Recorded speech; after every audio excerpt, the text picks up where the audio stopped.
ప్రజాస్వామ్యం అనేది కేవలం ప్రభుత్వ రూపం కాదు. ఇది ప్రాథమికంగా అనుబంధిత జీవన విధానం, ఉమ్మడి కమ్యూనిటీ అనుభవం. ఇది తప్పనిసరిగా తోటివారి పట్ల గౌరవం మరియు గౌరవప్రదమైన వైఖరి అన్కోట్. Doctor BR Ambedkar. గ్రామాల అభివృద్ధితో ప్రతి పల్లె కళకళలాడేలా చేయటమే మా ప్రభుత్వ ప్రాధాన్యత. అందుకే గ్రామీణ అభివృద్ధి విషయంలో గత 10 ఏళ్లలో పడ్డ తప్పటడుగుల్ని సరిచేయబోతున్నాం. ప్రతి గ్రామం యూనిట్గా గ్రామాల అభివృద్ధికి ప్రణాళిక తీసుకొని ముందుకు వెళుతున్నాం. మనస వాచ కర్మణ ప్రజాస్వామ్య వ్యవస్థలో తమ కర్తవ్యాల్ని తామే నిర్వర్తించేలాగా చూస్తాం. ఇది మేమేదో ప్రజాస్వామ్యానికి చేస్తున్న మేలు కాదు. గ్రామాల్లోని అణగారిన వర్గాలకు, గ్రామీణ పేదలకు మేము కల్పిస్తున్న హక్కు, నిస్సహాయులకి, అభాగ్యులకి మేమిస్తున్న గ్యారంటీ, సామాజికంగా అన్యాయం ఎదుర్కొంటున్న వారికి మేమిస్తున్న ధైర్యం. మీకు తెలుసు, దేశానికి గ్రామాలే పట్టుగొమ్మలని మహాత్మా గాంధీ చెప్తే దాన్ని ఆచరించి చూపించిన గొప్ప ప్రధాని కీర్తిశేషులు రాజీవ్ గాంధీ గారు.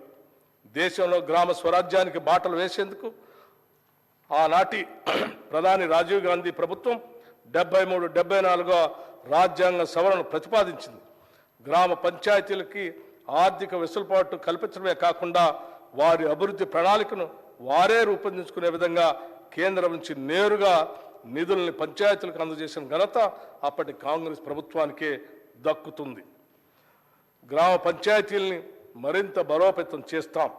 సకాలంలో నిధులు అందించి గ్రామాభ్యుదయానికి బాటలు వేస్తాం. గ్రామీణ ప్రాంతాలలో సురక్షిత తాగునీరు ఇప్పటికీ పూర్తిగా అందుబాటులో లేదు. 35,752 కోట్ల రూపాయలు ఖర్చు చేసి మిషన్ భగీరథ పూర్తి చేశామని గత ప్రభుత్వం గొప్పలు చెప్పింది. వాస్తవానికి ఇన్ని వేల కోట్లు ఖర్చు చేసినా ఈనాటికి రాష్ట్రంలో సురక్షిత మంచినీరు లేని గ్రామాలు ఎన్నో ఉన్నాయి. కేంద్ర జల మంత్రిత్వ శాఖ కూడా అప్పటి రాష్ట్ర ప్రభుత్వం తెలంగాణలో 100% ఇళ్లకు సురక్షిత మంచినీరు అందుతుందని చెప్పడాన్ని తప్పుబట్టింది. ఈ విషయంలో అప్పటి రాష్ట్ర ప్రభుత్వం తప్పుడు నివేదికలు ఇవ్వటం వల్ల కేంద్ర జల మంత్రిత్వ శాఖ మన రాష్ట్రానికి హక్కుగా రావాల్సిన నిధులు కూడా ఇవ్వలేదు. స్థానికంగా ఉన్న నీటి వనరుల్ని వాడుకోవటం కాకుండా సుదూర ప్రాంతాల నుంచి పైప్ లైన్ల ద్వారా తాగునీరు అందించే ప్రయత్నం చేయటం వల్ల ఖర్చు ఎన్నో రెట్లు పెరిగి చివరకు సమస్యలు తలెత్తుతున్నాయి. స్థానిక నీటి వనరులను నిర్లక్ష్యం చేసి ఎక్కడి నుంచో నీరు తేవటం అనేది ప్రయాసతో కూడుకున్న పని. కేవలం కాంట్రాక్టులు మాత్రమే ఈ కార్యక్రమం ద్వారా లాభపడ్డారు. ఈ కారణంగా గ్రామీణ పేదలు సురక్షిత మంచినీటి కోసం ఇంకా ఇబ్బంది పడుతూనే ఉన్నారు. మిషన్ భగీరథ కార్యక్రమాన్ని ఇప్పటికైనా ప్రక్షాళన చేయకపోతే ఎంతో ప్రజాధనం వృధా అయ్యే ప్రమాదం ఉందని మీకు తెలియజేస్తున్నాం. అందుకే ఈ దిశగా దిద్దుబాటు చర్యలు ప్రారంభించాం. 2014 సంవత్సరంలో కొత్తగా ఏర్పడిన మన రాష్ట్రానికి మొదటి ఆర్థిక సంఘం నియమించుకోవటం జరిగింది. రాష్ట్ర ఆర్థిక సంఘం తన నివేదికలో రాష్ట్ర నికర స్వంత పన్నుల ఆదాయంలో 11% నిధులు గ్రామీణ మరియు పట్టణ స్థానిక సంస్థలు కేటాయించమని సిఫార్సు చేసింది. ఈ 11%లోని 61% నిధులు గ్రామీణ స్వయం ప్రతిపత్తి సంస్థలు కేటాయించాలని కూడా సిఫార్సు చేసింది. ఈ సిఫార్సుల్ని గత రాష్ట్ర ప్రభుత్వం పట్టించుకోలేదు. నిబంధనల ప్రకారం రాష్ట్ర ఆర్థిక సంఘం యొక్క నివేదికపై తీసుకున్న చర్యలను అసెంబ్లీలో ఉంచాలి.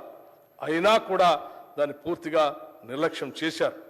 మా ప్రభుత్వం ఆ సిఫార్సులను వెంటనే ఆమోదించింది. ఆ ప్రకారమే నిధులు విడుదల చేస్తుంది. 1 దశాబ్దం వరకు కూడా శాసనసభలో రాష్ట్ర ఆర్థిక సంఘ నివేదికను ప్రవేశపెట్టలేదు. దానిని మా ప్రభుత్వం ఆమోదించి ఈ సభ ముందు ఉంచుతున్నాము. ఈ బడ్జెట్లో పంచాయతీరాజ్ గ్రామీణ అభివృద్ధి శాఖకు 40,080 కోట్ల రూపాయలు ప్రతిపాదిస్తున్నాం. తెలంగాణ రాష్ట్రానికి హైదరాబాద్ పాలనా కేంద్రం మాత్రమే కాదు, రాష్ట్ర అభ్యున్నతికి అవసరమైన ఆర్థిక వనరులను అందించే గుండెకాయ లాంటిది. హైదరాబాద్కు ఈ ఆర్థిక శక్తినిచ్చింది గత కాంగ్రెస్ ప్రభుత్వాలే. రక్షణ రంగ సంస్థలు, ఫార్మా పరిశ్రమలు, ఐటీ పరిశ్రమలు వంటి మౌలిక పరిశ్రమల స్థాపన మొదలుకొని మెట్రో రైలు వరకు, శంషాబాద్ విమానాశ్రయం మొదలుకొని ఓఆర్ఆర్ వరకు, తాగునీటి అవసరాల కోసం మంజీరా, కృష్ణా మరియు గోదావరి జలాల సరఫరా, నగరానికి 24 గంటల విద్యుత్ సరఫరా చేసే వ్యవస్థతో పాటు హైదరాబాదులో అంతర్జాతీయ స్థాయి మౌలిక సదుపాయాల కల్పన కూడా జరిగింది కాంగ్రెస్ ప్రభుత్వాల హయాంలోనే.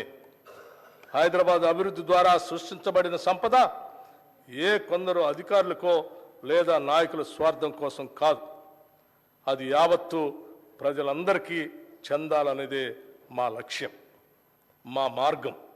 అందుకే పాలనా పరంగా అన్ని సంస్థలని, వ్యవస్థల్ని ప్రక్షాళన చేస్తున్నాం.